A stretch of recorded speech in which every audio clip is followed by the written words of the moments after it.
too. All righty.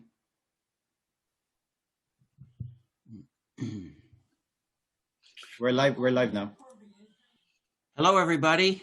Good afternoon and welcome to our seminar on Korea and issues in the Korean Peninsula and Northeast Asia. This is the one of a series that we'll be hosting over the next few months. We are pleased to have a very fine panel, and I would like to introduce our moderator, Dr. Michael Jenkins, who is president of the Washington Times Foundation, also president of Universal Peace Federation North America, and chairman of Washington Times Holdings.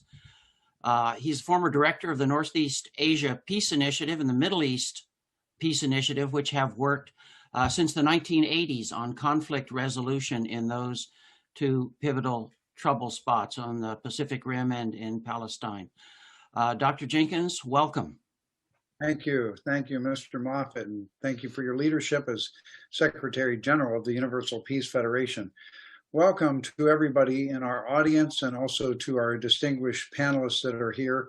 We're very happy you could join this program that's going to focus on possibilities for peace between North and South Korea and America's role. We have distinguished leaders who are experts in the field and also those who have been involved in the academic world as well as the diplomatic and political world on working on denuclearization for North Korea. We have Congressman Dan Burton, Ambassador Joseph Detrani, Dr. Alexander Manzarov, Mr. Fred Fleitz, and we're very, very happy to welcome you at this time. I'd like to give this moment of welcome. Thank you for coming and joining us. Our first speaker today is the Honorable Dan Burton, who's in the House of Representatives from 1983 to 2013. And I think he's become more active than ever since that time because he became the international co-chairman of the Association of Parliamentarians for Peace. They have 5,000 active members of Congress and members of Parliament throughout over 150 countries. And that's grown a lot under Dan's leadership. And we also, as we mentioned, he is head of that association that also has many diplomats in communist countries and other countries who have diplomatic relations with North Korea.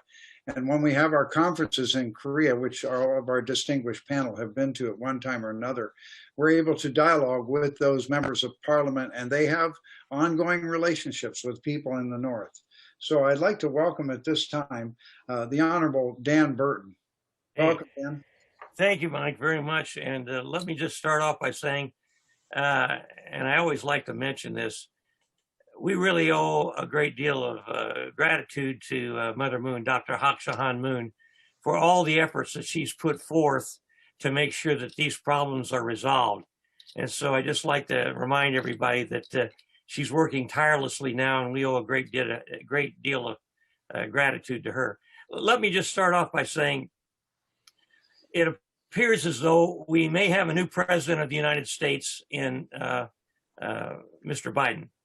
And he and his administration is probably going to have different attitudes toward how they deal in foreign policy. And toward that issue, I'd like to say that one of the things that we need to do, and I'm talking about the International Association of Parliamentarians for Peace and my colleagues who are on this show today, we need to do everything we can to work with the new administration, even if we have some differences, work with the administration to have them reach out to Kim Jong-un to make sure that the strides that have been taken by President Trump does not stop. It's so important right now, since we've been on the path to peace and the prospects of war between North and South Korea and the United States has really been pretty much at least resolved right now. We need to keep that moving forward. So I would like to urge everyone watching and my colleagues who are on the panel today and everybody in the International Association of Parliamentarians for Peace to do everything we can to assist the United States, the new president, and the new administration in working together to make sure that the problems that we face in Korea continue to be headed in the right direction and that they're resolved. And I'm a Republican, the new president's a Democrat, but peace is so important that we all need to be working on this. And I think that we need to continue in that vein. And toward the International Association of Parliamentarians for Peace, Mike, I would like to have some kind of a message sent to the next president after the inauguration, telling him that the International Association of Parliamentarians for Peace are anxious to work with the administration to make sure that the strides that have been made are not reversed in any way. I think it would show a great deal of support from not only the United States, but around the world if we could make an outreach to the new administration. Thank you, Dan. That's great. We'll make sure that happens. So we're very honored that Congressman Burton would spend this time with us, and we're really looking forward to the work to bring some kind of cooperation between Democrats and Republicans. One of Congressman Burton's close friend, Eliot Engels, who has been chairman of Foreign Affairs for many years, was one of his very close friends that he worked together with as he was a Democrat and Dan's a Republican, of course. We want to see somehow that Congress move back to those days when Dan Burton and Eliot Engels got so much done through cooperation between Democrats and Republicans, and they're both great patriots. Any comment on that, Dan? Yeah, I would just, I'm glad you mentioned Eliot. We really need to reach out to Eliot. I have reached out to him right now with all the turmoil with the new election and everything. It's hard to get him to be able to devote the time to this, but we will reach out to him, and we'll reach out to others who are members of Congress to see if we can't get them involved with the International Association of Parliamentarians for Peace, and also to participate in conferences like the one we're having right now. So you're right on the money, Mike. That's one of the things we need to do right away. Thank you very much, Congressman. The Washington Times is a co-sponsor of this fact-finding tour and webinar events that we have. And the Washington Times Foundation is affiliated with the Washington Times. And we've been really lucky to have their support and also be able to see some of the findings that our delegations make when they go to Korea end up as op-eds in the Washington Times. And one of those people who is a prolific writer and also commentator, as well as diplomat on the highest level, Ambassador Joseph Tetrani. He's a former U.S. Special Envoy to the six-party talks with North Korea. And he's on the board of managers of Sandia National Laboratories, adjunct professor at Missouri State University Graduate School, president of Intelligence and Security Alliance. And he's a former U.S. representative of the Korea Energy Development Organization. He serves as special advisor to the Director of National Intelligence and Director of National Counterproliferation Center. We really welcome you, Mr. Ambassador. When we go to Korea with Joe Tetrani, we are very happy because so many of the top people in the leadership of ROK come out to meet us and work with us. Ambassador Tetrani, welcome. Thank you, Michael. It's an honor being here. Thank you to the Washington Times and to UPF for putting on this very important webinar. And it's great being with my distinguished colleagues on this panel. This is, as you said, Michael, a very important issue. And Congressman Burton emphasized that we're talking about peace on the Korean Peninsula. That's important. We've been striving for this for some time, certainly since the end of the Korean War. But we're talking most recently of the 26 years of negotiations with North Korea. And we've had some starts, we've had some success, but it's always 2 steps forward, 3 steps back. And right now we're at a very crucial inflection point where for North Korea, we have the Party Congress, the 8th Party Congress coming up next month. And Chairman Kim Jong-un obviously will be talking about not only economic development and their nuclear programs, but also rapprochement and likelihood of resolution of issues with South Korea and certainly with the United States and with neighbors in the region. So that's happening. And we have, as Congressman Burton indicated, we have a new president coming in on the 20th of January this month, President Biden, who is very steeped in issues related to the Korean Peninsula. He was on the Foreign Affairs Committee for a number of years as vice president. He knows the issues related to the Korean Peninsula. And certainly he would be very supportive. And as Congressman Burton indicated, one of the key factors will be re-engaging with North Korea. Re-engaging with North Korea. President Donald Trump, in his 2 summits, had success, certainly in Singapore, with that joint statement. That declaration coming out of Singapore that spoke about a transformation of a relationship with the United States, peace on the Korean Peninsula, complete verifiable denuclearization, and the repatriation of Americans who were killed during the Korean War, and repatriation, getting the remains back to the United States. That's an important success, and we should not lose sight of that. So President Biden has something to work with that's very tangible. And if the North Koreans would be willing to come back to negotiations, and I believe they will be willing to come back, and I believe that President Biden will be reaching out to North Korea and encouraging them to re-engage so that our senior negotiators from the United States can sit down with their counterparts in North Korea to determine if North Korea is so serious about the Singapore statement of June 2018. Because if they are, then there could be progress. And we learned from the failed Hanoi summit in February 2019 that it's not going to be complete verifiable denuclearization, as was the case with Libya. It's not going to be immediate. It's going to be a long process. And we know this because we've worked with the North Koreans on this issue. I certainly participated in the 6-party talks.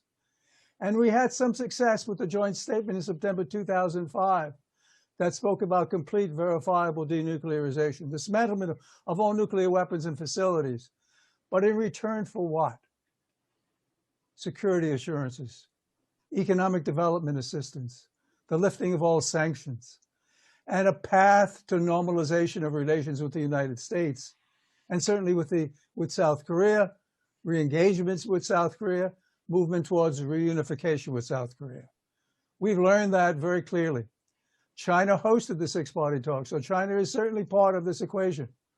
But I think the initial steps will be, is North Korea serious about engaging with the United States? And I believe they are. Are they interested in pursuing the Singapore statement that was signed by Kim Jong-un, Chairman Kim Jong-un and President Donald Trump? I think they are. And then we could move on the implementation. And from what we learned from Hanoi, where it's going to be a process that requires actions for actions, commitments for commitments. As we move towards denuclearization, the lifting of certain sanctions and movement towards a peace treaty that ends the Korean War. That is important, ladies and gentlemen, a peace treaty that ends the Korean War finally. And we can move towards diplomatic relations. But there are other issues when we finally get to complete verifiable denuclearization and we look at a normal relationship, which would entail a lot of other issues. Indeed, before there is respective embassies, but certainly we can have liaison offices in our respective capitals. So there's so much that could be done. And especially at a time like this, and I'll end on this note, with COVID-19 devastating all of our countries, and I believe it's touched North Korea, regardless of what they say about no cases in North Korea. And that sanctions are biting in North Korea. And we know there's a lot of economic pressure in North Korea right now because those sanctions are biting and with this pandemic. So there are a lot of issues here that speak to humanitarian issues. If we could move forward with denuclearization and the selective lifting of sanctions and a dialogue to end the Korean War and transforming our relationship, this would be so positive, not only for the 2 Koreas, because we want to see a process of movement towards reunification. And with the Panmunjom Declaration between President Moon Jae-in and Chairman Kim Jong-un, there's movement on that and on that front, and we should encourage that. So as we pursue a denuclearization dialogue, South Korea and North Korea pursue intra-Korean relations, if you will, separated families coming together. We talk about visits to Mount Kumgang, reconstructing the liaison office at Kaesong, et cetera. So there's so much there, and there are a lot of opportunities. So I'm guardedly optimistic, and I think this is a time for all of us to weigh in on this, to say, not only does do we support the two Koreas and the region globally. We support peace on the Korean Peninsula and complete verifiable denuclearization in a process towards reunification of the Korean Peninsula. Thank you. Thank you so much, Ambassador Detrani. We're really always given a very precise and insightful view by your comments. And I really appreciate also your positive attitude, which you have been through so many different administrations, so many different efforts to bring North and South Korea together. And I see that you have maintained good friendships and relationships with every one of the key people in the six-party talks. And we noticed when we went to the National Assembly, we had a special meeting with Congressman Burton and members of the National Assembly. And also Fred Fleitz was there, Dr. Manzarov and Joe. And it was so interesting that Joe's old friend, who was the Korean representative from the six-party talks, and Joe's counterpart as the US representative, Mr. Lee Soo-hyuk, was there, and they're old friends. And Right. Lo and behold, those friendships really pay off, because just a few months later, he became the US, the ambassador to the United States from Korea. Ambassador Lee is a good friend and a very effective ambassador to the United States from Korea. And we thank you, Joe, for sharing that friendship with us. And we want to cooperate together with him Right. to help foster more understanding. This time, we're very honored to present a great scholar and a great expert on peace. Dr. Alexander Manzarov is adjunct professor of security studies, Edmund A. Walsh School of Foreign Service at Georgetown University in Washington, president and CEO of Great Falls Solutions International, and senior associate of Alumni Insight. The founding member of the U.S. National Committee on North Korea, is frequently interviewed as an expert on North Korea by all major news media organizations. So welcome, Dr. Alexander Manzarov. Thank you, Michael. Good afternoon, everybody. It's my pleasure to see you all healthy and safe. I'd like to, first of all, thank the UPF, Michael, Larry, and others for organizing this fabulous webinar, and especially Mother Moon for creating this platform for us to stay connected despite the pandemic, despite the lockdowns and all that. Today, I'd like to focus on three issues. First, I will cover three challenges facing North Korea, because that's the counterpart, that's the big problem, that's the threat. So we need to understand what's going on inside that country. Second, I'll cover four fallacies about North Korean views on the US policy towards North Korea. And finally, I will zoom in on one opportunity which we can exploit to move the ball forward. So first of all, three challenges facing North Korea. In a way, they're very similar to the challenges which are facing America. Believe it or not, although we're separated by oceans, by different systems, you know, we live almost in different ages, you know. But the first challenge is it's this senior leadership transition which is taking place in North Korea. Not the top leadership, but below Kim Jong-un level. In preparation for the 8th Party Congress, essentially Kim Jong-un decided to replace, I would say, about 85% of the party, military, and state senior leaders in that country. I'm looking at his visit to Kim Il-sung Memorial Palace to commemorate, you know, the new year, the photograph published by Nodon Sinmun, and most of the faces they knew and are known to me.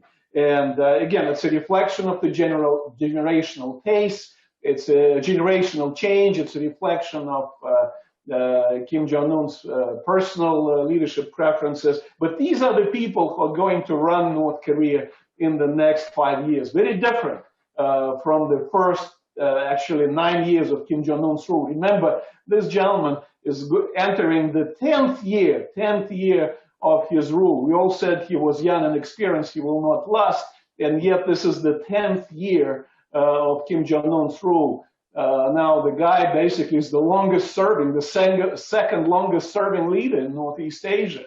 He outserved President Trump, Shinzo Abe, you know, Xi Jinping, Chairman Xi. Only Putin, you know, had served longer than Chairman Kim. And so now he's putting in place a new team of senior leaders in North Korea that will basically manage that country for the next 5 years.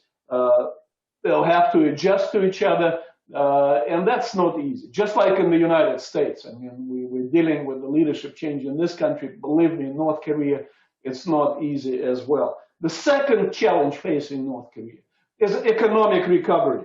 Now, the new economic policies are going to be announced either today or tomorrow. I mean, the Party Congress, Ambassador Detrani mentioned, is underway in Pyongyang, although they're not yet publishing any news about it. Probably when the Congress is over, that's when they will start releasing in, large batches information about the Congress. But it is already underway. They're talking about new economic policies, basically, which will be implemented in the next 5 years. And the goal is to figure out how to mobilize domestic resources, capital, labor, land, to sustain, first of all, to orchestrate, initiate the economic recovery, and then to sustain in the longer term some sort of economic rebuilding, despite the major disruptions in economic activities which were caused by the closure of North Korean-Chinese border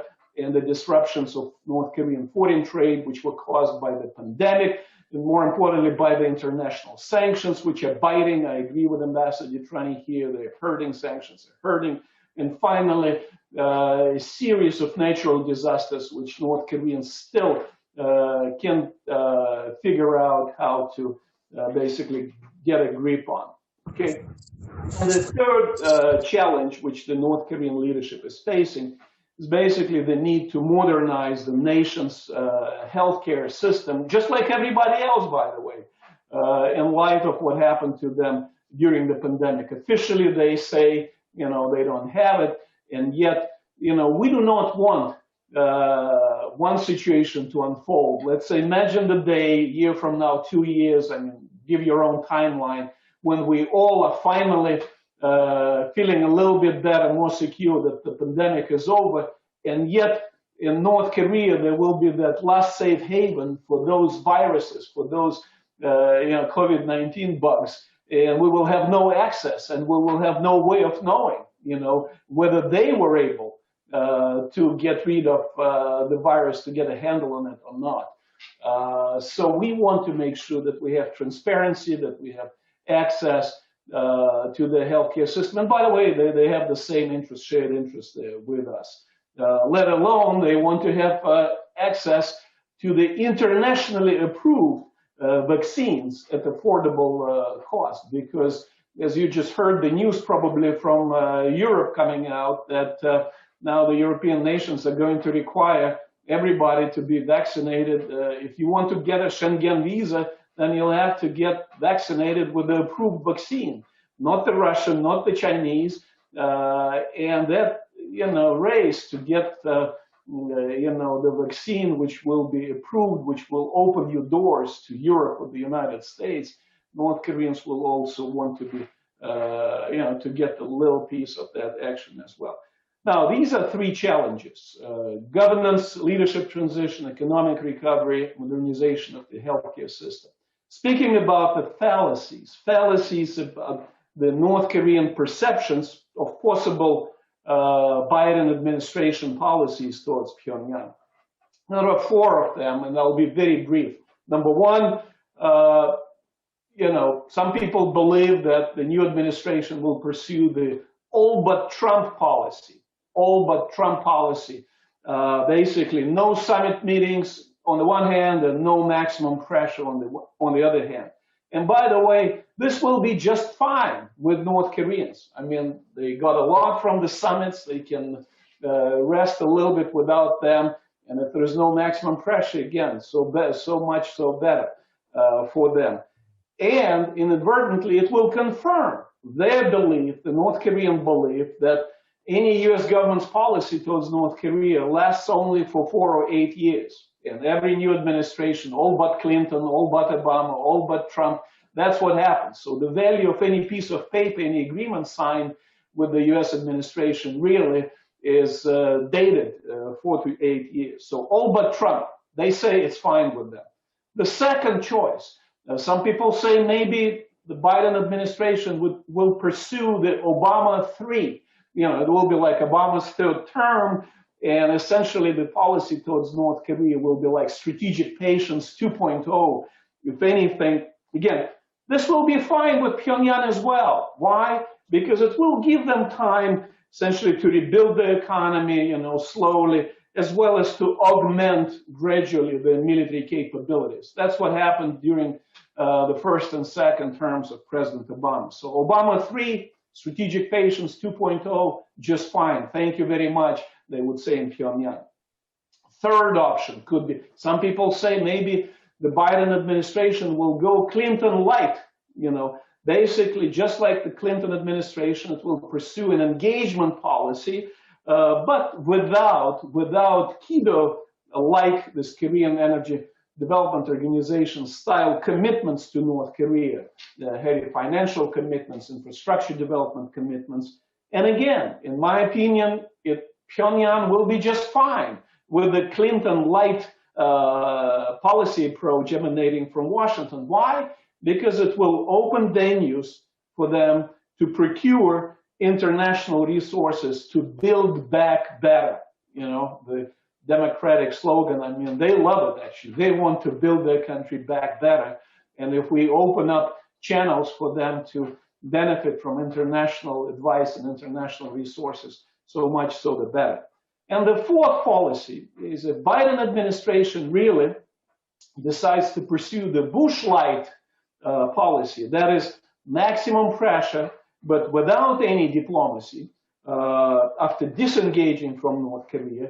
Now, if I'm in Pyongyang, this will not be credible, really. North Koreans will not regard this policy as credible at all. Why? Because they know the US is not going to expand and step up military exercises because of the pandemic. As far as the sanctions are concerned, I mean, we already tightened the screws so much that there is no way we can further tighten the screws. So again, the sanctions threat is no longer credible. And plus, you know, you all need China's cooperation in this. And because of the US-China rivalry, really, you know, any hopes that we can outsource our policy to China, or China will play along, just like in the Bush years. These are delusional hopes in North Korean mind. So these are the four fallacies. Now, the final point, I'd like to highlight or zoom in on one opportunity which the new administration now has, in my opinion, and that is the opportunity to basically, you know, having learned the lessons of the Clinton years, Bush years, Obama years, and the Trump years, just as Ambassador Trani said, having studied all the agreements which we reached before and failed to implement, you know, both sides, all sides, I would recommend, you know, that we need to think seriously about entering into strategic arms control talks with North Korea, aimed at detente, at relaxation of tensions, at confidence building measures, including the adoption of the declaration of the end of the Korean War, which ultimately would lead us towards normalization of diplomatic relations. You know, personally, you know, we tried it all approaches, bilateral, trilateral, quadrilateral, six-party, whatever. I believe we need to start just one-on-one. Eventually, US-North Korea expanded to the south, end up with trilateral. In my opinion, it's much more effective than any multilateral, although again, I would defer here to Ambassador Trani. And the goal must be, in my opinion, to flip North Korea, if you will, to make it a friend of the United States, if not, you know, ally, instead of crashing it. We won't be able to crash North Korea. Again, there is so much more that we need to discuss with North Korea other than nuclear weapons. Although nuclear weapons, it's a serious business, but, you know, North Koreans are engaged in cyber warfare against the United States. I mean, cyber criminality. We know how many banks they robbed, you know, using cyber offensive tools. The health, disease control and prevention measures, we need to discuss those with them, let alone the human rights and, and we cannot do it if we do not talk at the strategic level. So in conclusion, basically, I believe that we have the opportunity to open a new chapter in U.S.-North Korea relations by initiating a sustained strategic dialogue at a senior working level via presidential envoys. And by the way, Ambassador, I would vote for you, in a second to represent this mighty country. We should culminate those presidential envoy exchanges. They should culminate really at the summit level when we will be able proudly to talk about full normalization of relations, removal of the military threat from each other. Essentially, I can envision a moment then, just like the Israelis and Palestinians were brought to the White House, and the U.S. president helped them shake those hands and make peace. We would bring, the leaders of two Koreas, Chairman Kim, President Moon, to the White House with President Biden basically orchestrating that historic resolution of the Korean dispute. But for that to happen, we must be patient, we must be determined, and we must be creative. Again, I appreciate really very much, the fact that Mother Moon created this opportunity for us to exchange some new ideas and make sure that people in the policy world, the new people, will hear them. So Happy New Year, everybody, and I hope to see you all soon in person in Seoul in the near future. Thank you, Dr. Manzarov. It's just wonderful to hear your insights, reflections, and very precise points. I remember when it appeared that Chairman Kim had disappeared, and many said he was under being operated on by Chinese surgeons and this and that. And I know that the Times contacted you and you were unequivocal that he was not ill and he was fine. And when the whole world of media was claiming it's a conclusive proof that he's gone. So you're very, very astute on that. And Ambassador Detrani also knew that same answer. So we thank you for that insight and understanding and these ideas of dialogue. We totally support that with UPF. No matter what, we need to communicate. So you're really contributing to that through this and other webinars. So thank you. Mr. Fred Fleitz is the current president and CEO of the Center for Security Policy. In 2018, he was deputy assistant to the President of the United States, President Donald Trump, and chief of staff to the National Security Council. He also spent 25 years as a career intelligence person with the Central Intelligence Agency, Defense Intelligence Agency, State Department, and House of Representatives Intelligence Committee. He authored several highly effective and acclaimed books, including The Coming North Korea Nuclear Nightmare in 2018. He's a commentator on security issues on U.S. and foreign television, widely known and respected in major news publications, including the Wall Street Journal, the Washington Times, and the Jerusalem Post. So we welcome Mr. Fred Fleitz. Welcome.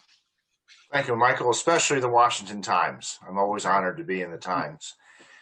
I'm afraid I have a less optimistic view of our prospects for peace with North Korea under a Biden administration.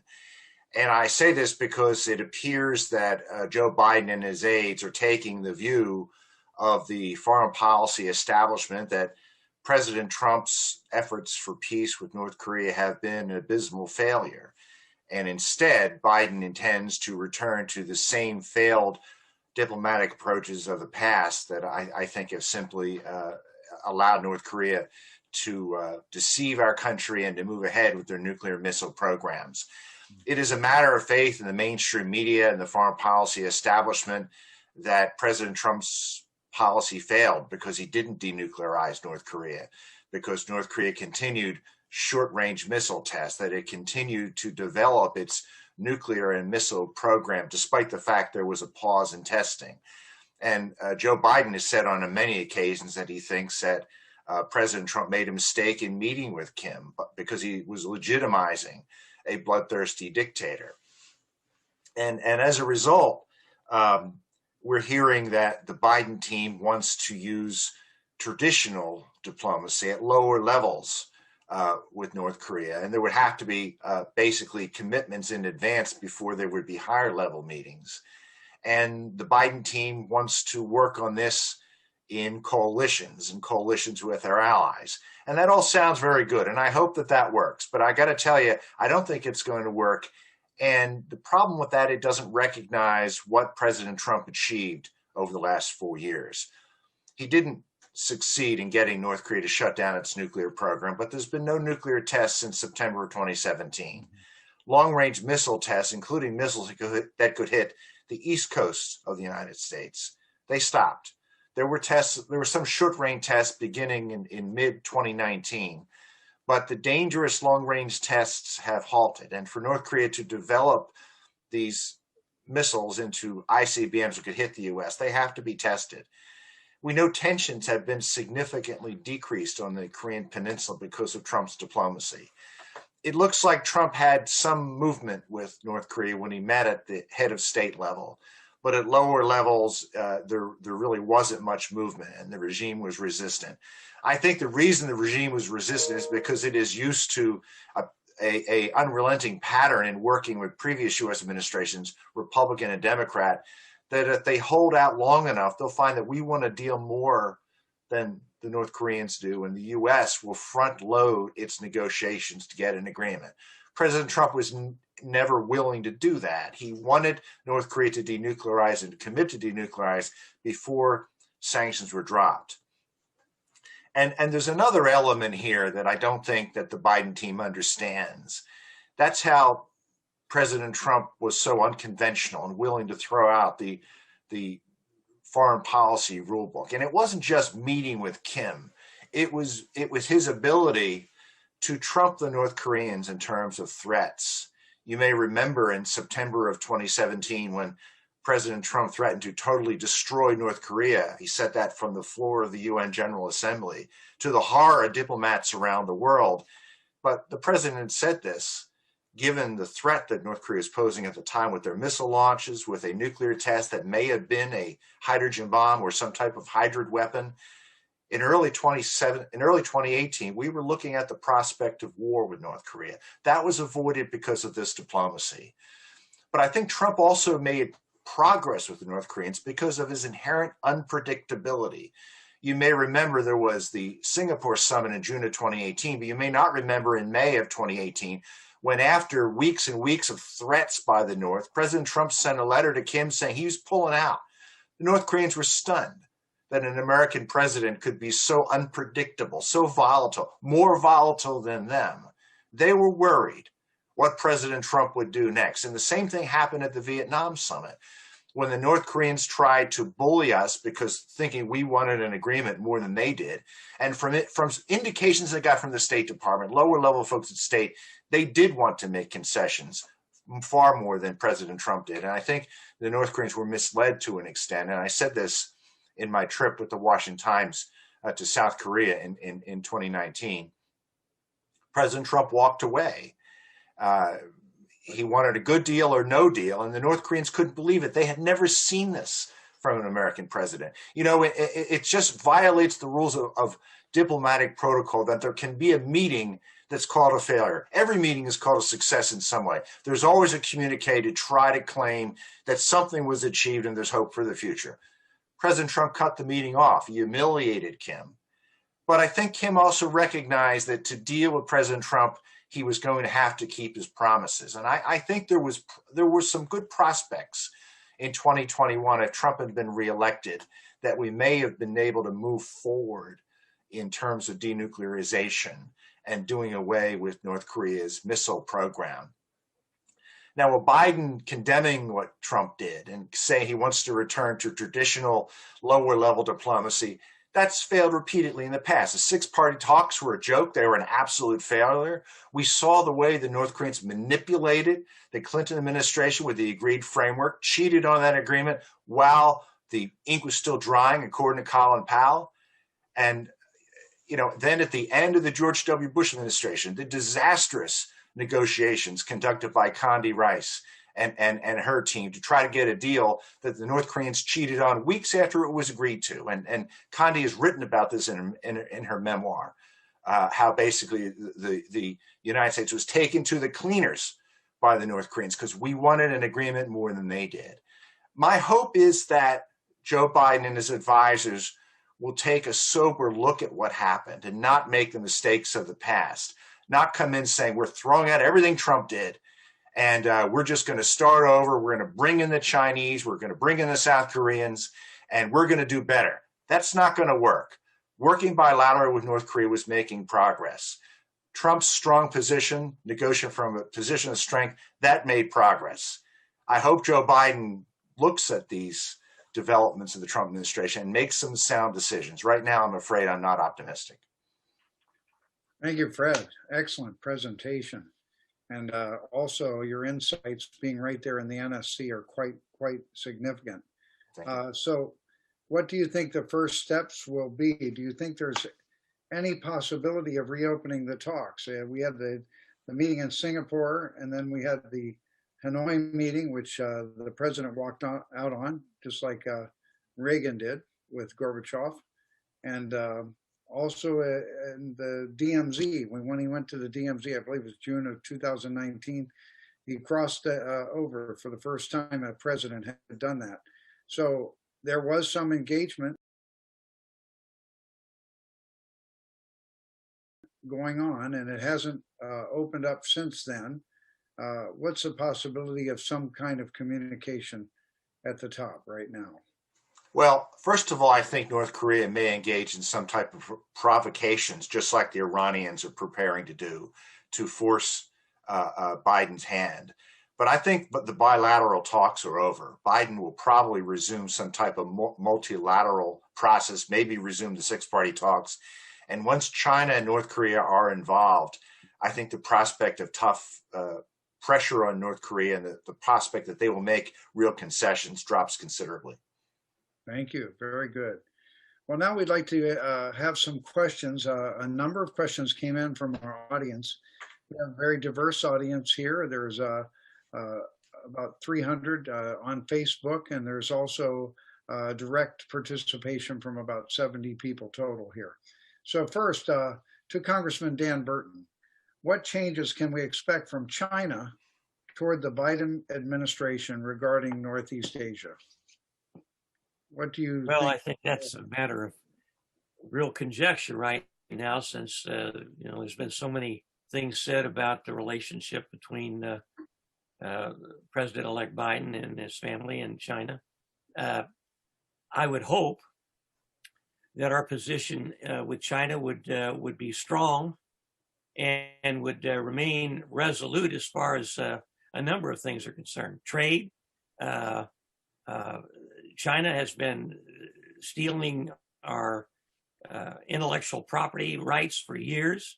They have been the beneficiaries of huge surpluses in trade, and President Trump has brought all that to a screeching halt. Now, with the new administration, it's hard to decide or determine how they're going to deal with China, especially since it appears as though President-elect Biden has a different attitude towards China than President Trump has had. So I think it's up in the air. I'm not sure that any person right now can make a determination on what's going to happen with Biden, other than I think that the relationship that we've had with China is going to be loosened by Biden instead of being very strong and effective, in my opinion, with President Trump. Thank you, Congressman. You've been at this for a few years and you've seen different administrations, and certainly we are recognizing more and more that China is the most serious threat to stability and peace in Northeast Asia. Can I add one more thing, Mike? You know, China has threatened to control the South China Sea, they've been building a military operation, so to speak, and an island in that area. And the President Trump, has said time and again that we'll live up to our agreement with Taiwan, and we'll make absolutely sure that the sea lanes remain open. And these are very, very important things as far as not only trade, but military control of that entire region.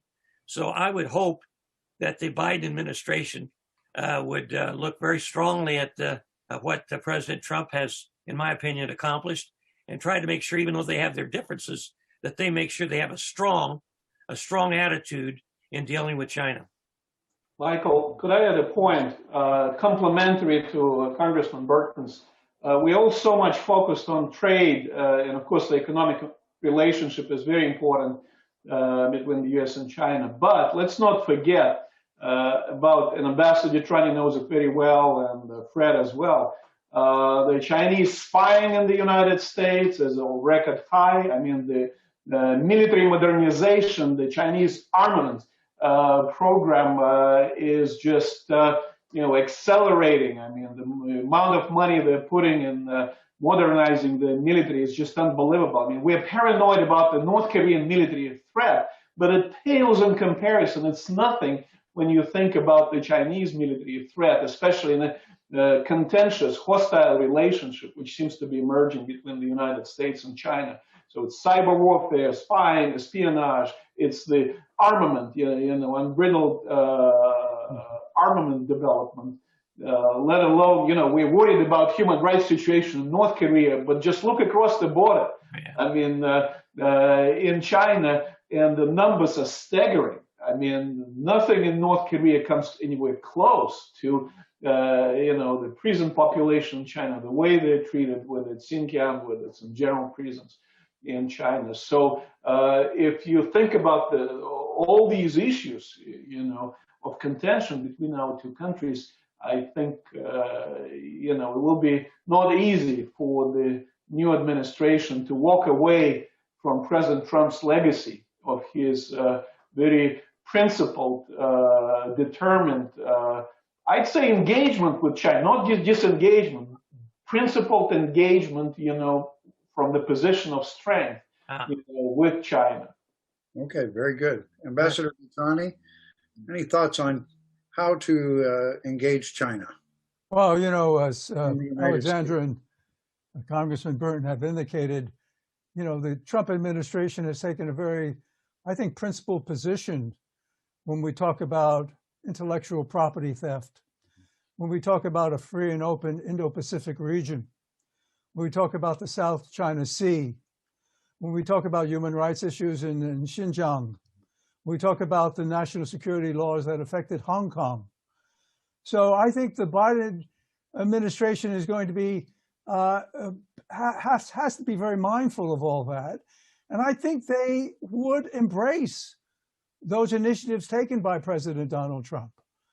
I don't think there will be any disagreement when it comes to a free and open Indo-Pacific region, whether it's the South China Sea, whether it's human rights in Xinjiang, national security laws in Hong Kong, or certainly intellectual property theft. I think the difference will be they will look for engagement with allies and partners. I think re-entering into the Trans-Pacific Partnership so that China doesn't have an open playing field, so that the U.S. shows we're very viable and we're very much a player in the Southeast Asia, but the Indo-Pacific region writ large. And I think we've seen that with Mike Pompeo and his visits to the region. And I think a free and open Indo-Pacific region, I think in the Quad, I think it's very, very clear where this administration has been. And I think the Biden administration will complement that and build on that, knowing that leadership in the region is very, very necessary. And let me say this also, on areas where there could be cooperation with China, like with pandemics, like with counter-proliferation and non-proliferation, like with piracy at the sea. I can go down the whole thing, international crime, whether it's narcotics trafficking. Areas where we can have common interests, we're prepared. We would be prepared to work in those areas, but not cede the playing field to China, not let China get along with its predatory practices in the region, and beyond. So I think there'll be areas where they will complement and build on what President Donald Trump has done, I think in a very positive direction, in a positive way. But I think they would complement that with movement towards more of an active role in the region and looking for partners and allies to be more outspoken about these issues. If I could add something to that, I think it's essential we have a bipartisan movement, maybe an international movement, that President Trump was not exaggerating the threat from China and the Chinese Communist Party as an existential threat to global peace. I'm all for engagement, but if we recognize that this is a state that doesn't really want to engage, it wants global domination, and we look at the criminal negligence of the Chinese Communist Party on the coronavirus, allowing this virus to become a dangerous pandemic, protecting its people and letting the world suffer, it's important that Biden recognize that Trump was not exaggerating the threat from China, and it's absolutely essential that we not drop our defenses, we not treat China like any other state, and we not give it a veto over our foreign policy. Fred, we have a question to you from Roger Weatherall, one of the UPF leaders in the United States. He's asking Mr. Fleitz, what do you think IAPP, the International Association of Parliamentarians for Peace, led by Congressman Burton, and the UPF that you've seen in Korea and around the world, can play in negotiating or helping the peace process, including the discussions between North and South Korea outside of the regular political channels? I think UPF and other non-government organizations can play an important role by dealing with the North Korean government and telling them they were shown another way by President Trump, that there is a possibility of cooperating, that they do not need a nuclear deterrent, that there is a possibility that the door is open for cooperating with the United States, and that they should pursue that door that was opened by Trump. And I'm hoping that that's the way that they're going to go. But I think one-on-one discussions like that keep the U.S. out of it. I don't want to see. I am concerned sometimes that the South Koreans are too eager for a deal. They're willing to give away concessions without the North meeting those concessions. But if there was some reasonable dialogue to make that point, I think would be helpful. Thank you. Another question. This is for Joe and also Dr. Manzarov. Should we require the complete, verifiable, irreversible denuclearization before we sign formally a document ending the Korean War? Well, Joe? let me start and I'll look to Alexander. Okay. A declaration to end the Korean War is a declaration. It's not ending. It's not a peace treaty. A peace treaty will require more engagement. It will require, I personally believe, congressional oversight, because we're talking about a treaty and that would go to Congress. So, but a declaration speaks to intent. I think if we could get North Korea to move towards complete, verifiable denuclearization, that means dismantlement of all their nuclear weapons and their nuclear weapons facilities, to include highly enriched uranium facilities.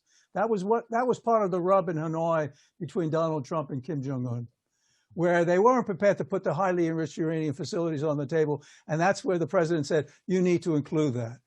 If they're prepared to put that on the table and move towards denuclearization, that means starting to dismantle and so forth, I see no problem with the United States side coming out with the support of South Korea.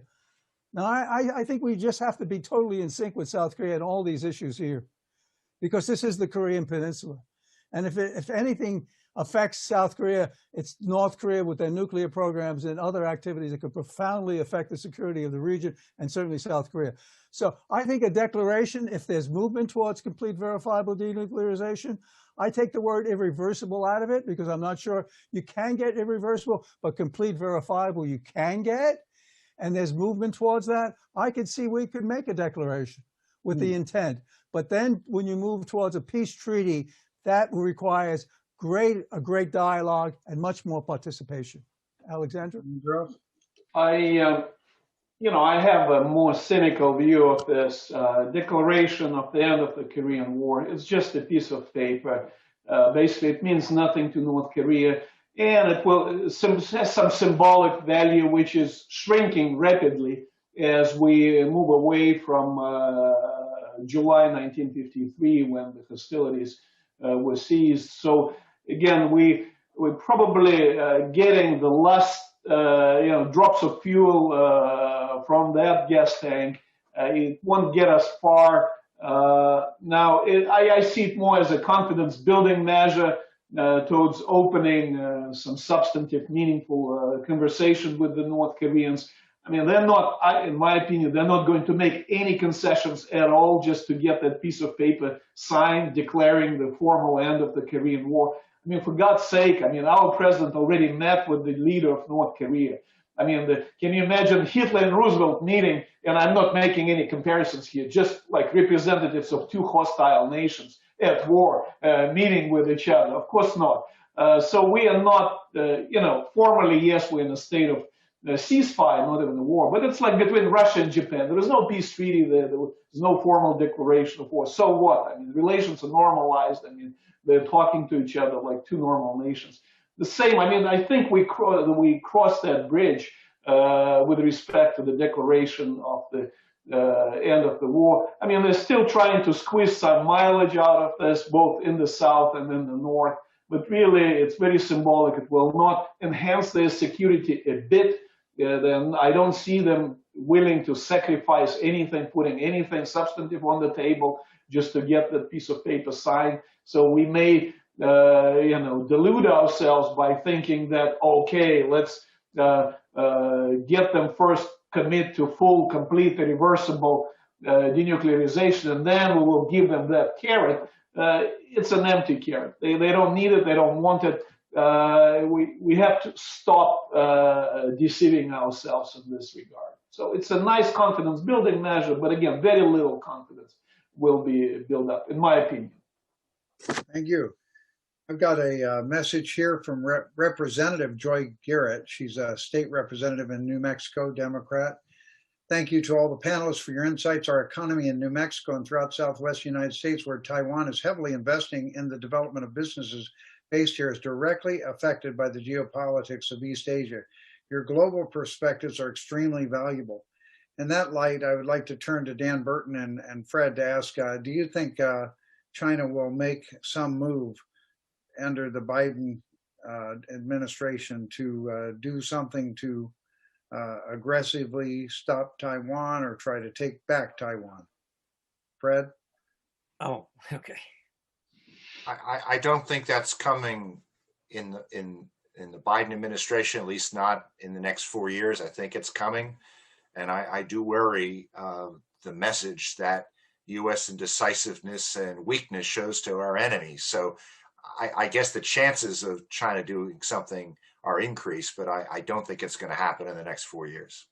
And why not in the next 4 years? I think China is very Fred, patient. right.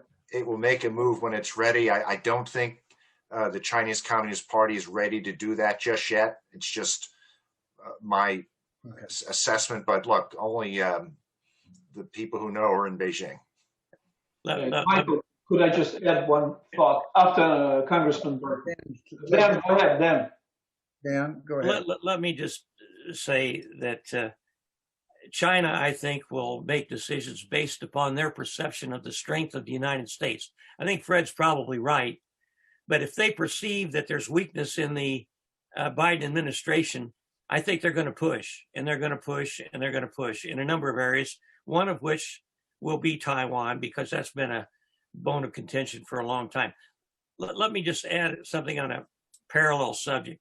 Ronald Reagan said to Gorbachev, trust but verify. And he said, peace through strength. And those are two things that are absolutely essential for the United States to be able to negotiate with anybody, but particularly China and North Korea. Now, when President Trump came in, our military had been just decimated.